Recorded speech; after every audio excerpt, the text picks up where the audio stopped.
Hi Arusuvai Kalanjiyam viewers, welcome to our channel. இன்றைக்கி நம்ம ரொம்ப சுவையான கோஸ்மல் எப்படி செய்யறதுங்கிறத பார்க்கலாம். தேவையான பொருள் சொல்கிற எடுத்துக்கோங்க.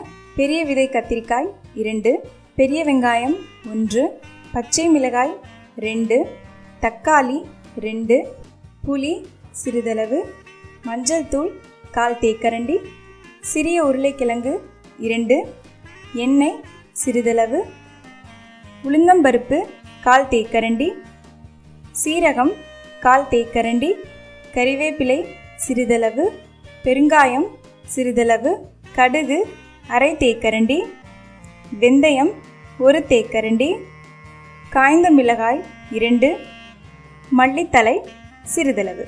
இப்போ சுவையான கோஸ்மெலி எப்படி செய்கிறதுங்கிறத பார்க்கலாம்.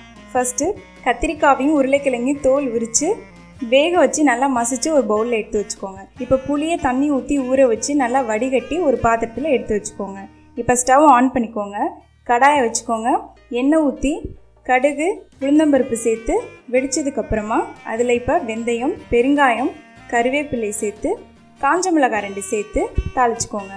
இப்போ தாளிச்சதில் நம்ம ஏற்கனவே கரைச்சி வச்சுருக்க புளித்தண்ணியை ஆட் பண்ணிக்கோங்க. இப்போ அதில் மஞ்சத்தூள் போட்டு லைட்டாக கொதிக்க விடுங்க.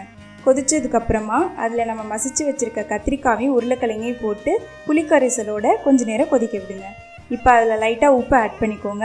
நல்லா கொதிச்சு வந்ததுக்கப்புறமா அதில் மல்லித்தலை தூவி பரிமாறலாம். கண்டிப்பாக இந்த ரெசிபி உங்கள் வீட்டில் செஞ்சு பார்ப்பீங்கன்னு நம்புகிறேன்.